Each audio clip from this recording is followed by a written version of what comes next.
अगर वक्त दे दें, शुरू करें भाई। देखिए तहजीब का ये तकाजा है कि बात करने दें। देखिए मैं बड़ी patiently I have been waiting all day. मेरे साथ पिछली दफ़ा भी यही हुआ, हमारे काकड़ साहब हमारे चेयरमैन की सीट पे बैठे थे तो मेरी बारी नहीं आई, हालांकि सबसे पहले मैंने प्रेस किया था। एनीवे सर, अब तसलसल भी तोड़ देते हैं और सब कुछ। एनीवे आज इकबाल का यौम पैदाइश है और उस हवाले से मैं एक शेर अपनी ऐवान के लिए और अपने लिए कहना चाहती हूँ कि परवाज़ है दोनों की इसी एक फ़ज़ा में, करगस का जहाँ और है शाहीन का जहाँ और। तो हमने डिसाइड करना है कि क्या हम करगस के रोल में रहना चाहते हैं या हम शाहीन के रोल में रहना चाहते हैं। और इकबाल के ही हवाले से मैं इमरान खान साहब के लिए भी एक शेर बोलना चाहती हूँ।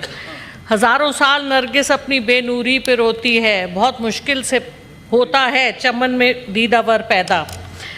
एनीवे मुझे पता है कि आज बहुत सी तकरीरें हुई और बहुत से लोगों के बहुत से कमेंट्स दिए गए।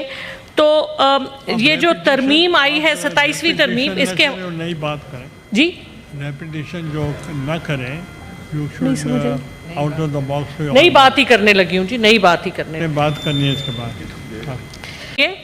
और तरामीम का मकसद ये है कि क्योंकि यहाँ पे लूट सेल लगी हुई है तरामीम की, तो ये जितनी भी तरामीम आई हैं ये सब चंद एक लोगों के लिए तरामीम है, प्रेसिडेंट साहब के लिए है या जो लोग ताकतवर हैं उनके लिए तरामीम है। लेकिन ये मुल्क 25 करोड़ अवाम का है और ये जो आइन है हमारा, ये उसी 25 करोड़ अवाम का आइन है जिसको हम भूल जाते हैं, जिसको हम ये वो आइन है जिसके तहत 2022, 2023 और 2024 के मावरा थे, जो कानून के मावरा थे, और अब एक और तरमीम आ रही है। तो ये तरमीम तहफ़्फ़ुज़ देगी, हमें कुछ लोगों को तहफ़्फ़ुज़ देगी। लेकिन सर सवाल ये है कि वही आइन जो हमें तहफ़्फ़ुज़ नहीं दे सका वो किसको तहफ़्फ़ुज़ देगा। आइन को तो हम जहाँ चाहते हैं ले जाते हैं। बहरहाल मैंने कुछ तरामीम निकाली हैं जो कि आम आदमी के इंटरेस्ट की तरामीम है, पाकिस्तान की 25 करोड़ अवाम के इंटरेस्ट की तरामीम है। और मैं चाहूँगी कि जहाँ इतनी तरामीम दी जा रही हैं इनके बारे में भी मैं लीडर ऑफ द हाउस को भी, वो बैठे हुए, उनके भी गोश गुजार करना चाहती हूँ। सबसे पहले तो मेरे ख्याल में स्ट्रक्चरल रिफॉर्म्स और आर्टिकल 1 और आर्टिकल 239(4) के मुताबिक allow creation of new provinces including Gilgit Baltistan and Azad Jammu Kashmir, क्योंकि ये दोनों प्रोविंसेस हमारे लोगों के हैं जिनको पार्लियामान में रिप्रेजेंटेशन नहीं मिलती। This is very very important. ये पाकिस्तान के लिए एग्जिस्टेंशियल बहुत इम्पॉर्टेंट इशू है। अगर हम 2/3 लोगों से आइन की तरमीम कर रहे हैं तो हमें ऐसी तरमीम करनी चाहिए जो इस मुल्क के लिए अच्छी हो, इस मुल्क के अवाम के मफाद में हो। आर्टिकल 38 की मैं एक अमेंडमेंट सबमिट करना चाहूँगी जिसमें कि national population stabilization policy linking NFC जो हमारा जिसके ऊपर बहुत सी ले दे हो रही है, जो पॉपुलेशन के हवाले से है, लेकिन ह्यूमन डेवलपमेंट इंडेक्स जो कि पाकिस्तान की it is the lowest in all the countries of the world almost. तो इसके हवाले से जब आप एनएफसी देते हैं, अगर आप उसको पॉपुलेशन से लिंक करें तो उसके साथ development of education, health and gender equity outcomes के हवाले से आपको देना चाहिए, सिर्फ पॉपुलेशन के नंबर से नहीं होना चाहिए। आर्टिकल 39A की हवाले से मैं अमेंडमेंट देना चाहूँगी कि recognise the right to water and climate security, ensuring inter provincial fairness in natural resources. Article 25 and 37 के हवाले से मैं अमेंडमेंट देना चाहूँगी कि पर्सनस विद डिसेबिलिटी, जिस तरह हमारे यहाँ माइनॉरिटीज़ को सीटें दी जाती हैं प्रोविंशियल असेंबली में, नेशनल असेंबली में, सेनेट में, इसी तरह पर्सनस विद डिसेबिलिटी को एक एक प्रोविंस में देनी चाहिए और नेशनल असेंबली और सेनेट में भी देनी चाहिए। आर्टिकल 25A में which gives the right to education, इसके बीच में डिजिटल लिटरेसी और वोकेशनल ट्रेनिंग को भी इंक्लूड करना चाहिए। आर्टिकल 19C के हवाले से मैं कहना चाहूँगी कि रिस्पॉन्सिबल डिजिटल एक्सप्रेशन के हवाले से, जिसके ऊपर बहुत सी आप अमेंडमेंट्स की ये स्टेज नहीं है, आपने स्पीच करनी तो वो कर लें, अमेंडमेंट जब आएंगे तो उस वक्त आप कर दें। पहले मैंने कहाँ की है जी? या नहीं, मेरी गुजारिश ये है, इतनी इंटेलिजेंट हमारी कॉलीग हैं डॉक्टर साहबा, आपको ये amendment, this a procedure, you should have actually launch these amendments. अभी भी आप कमेटी में जाएं और जाके उनको अमेंडमेंट्स अपनी एक्नॉलेज करवाएं, लेट देम डिसाइड।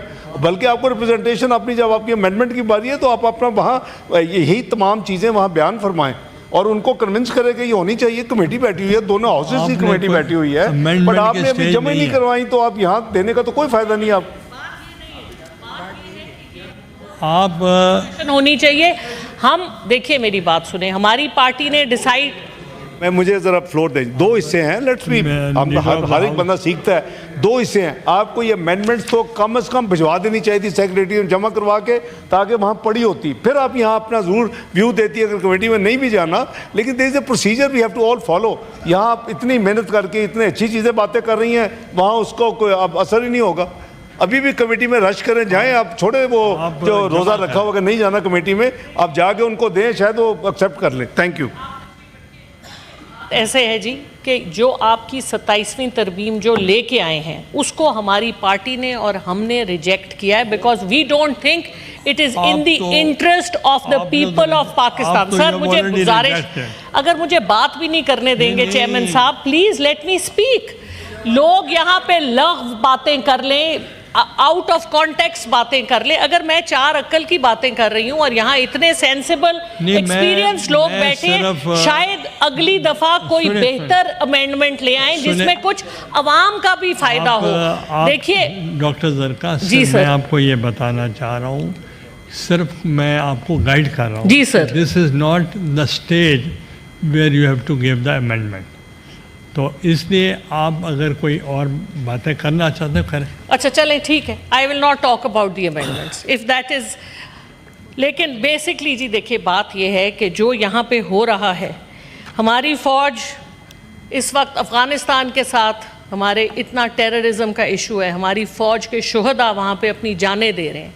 लेकिन सर, आइन की जो लाश हमने यहाँ पे निकाली है पिछले 3 सालों में, और जो हम लगातार, देखिए 1973 में आइन आया, कोई किसी ने पूछा कि उससे पहले 30-40 साल हमने क्यों नहीं आइन लेके हम आए? क्योंकि ईस्ट पाकिस्तान और वेस्ट पाकिस्तान था हमारा। ये एक हम बहुत इजारादारी में बिलीव करते हैं। हम नहीं चाहते थे कि ईस्ट पाकिस्तान को उसका हक मिले। ईस्ट पाकिस्तान गया तो हमने आइन ले आया, बड़ी माजरत के साथ।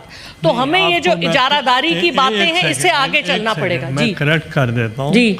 1956 में हाँ जी आइन बनाया गया। My father was the signatory to the Constitution. It was United Pakistan. लेकिन हम चलने नहीं ना देते जी, हम जो जमहूरी चीज़ होती है उसको चलने नहीं देते। एनीवे, इतने।